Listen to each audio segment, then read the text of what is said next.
Hi, Wulf here again. I got another quick tip for you guys. I figured I should be making some of these videos about intervals. So they're one of my favorite topics to talk about in music, and they're very useful. Intervals are the building blocks of chords, and they're the smallest unit of harmony that you can possibly have, right?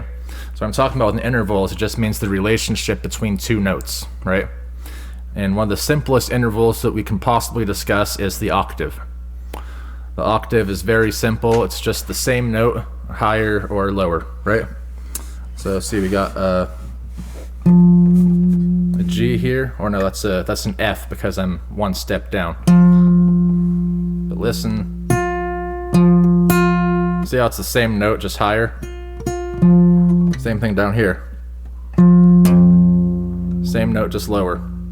The easy way to find an octave on a guitar is whatever fret you are on, go down one string, skip that string. Go to the next string, go one fret, 2 frets forward.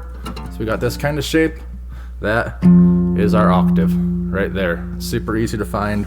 To do the high octave up here, the B string's kind of different, so the note is 1/2 step forward, but it's still the same relationship. I don't like to get the B string involved when I'm teaching people concepts of intervals and, you know, chord shapes and all that, because it just makes the shape different. So I want you to remember this shape right here. Whatever you're given starting note, no string in between, next string. No fret in between, next fret. You got this shape. It's sort of like a diagonal shape across the strings there, right? Just you don't go in between. So that leads us into our next favorite type of interval, which is the fifth. The fifth is the power chord note. I'm sure a lot of you beginner guitarists are learning about power chords already, or you know how they sound because you hear them in modern music all the time, right? It's just like that. And you'll notice the fingering I'm doing here, right? It's just the same as the octave. We just add a note. We add that finger right there. And you know what that note's called? That note's called the fifth. That's what makes the power chord power chordy. It's also probably the strongest interval in terms of where a note wants to resolve to, or up to. Whenever you play a chord that's on that fifth step of the scale, it has the strongest tendency to want to resolve back down to the note that's a fifth lower than it. And the easy way to find a fifth is the same way as finding the octave. You just don't skip that string in between, right? So there's your root note.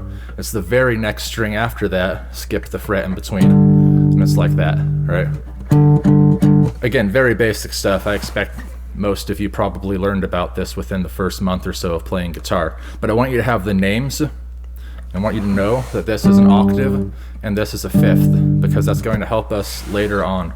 Anyway, I'm not going to get into any more of this music theory talk right now. That was enough for one day. Internalize that, practice it, remember it. I'm going to be back eventually with another lesson about intervals. And the next time we talk about this, a lot more things are going to start making sense as far as major and minor triads and other kinds of expanded chords like that go. Anyway, this has been Ty Wulf, and I hope you have an excellent day out there.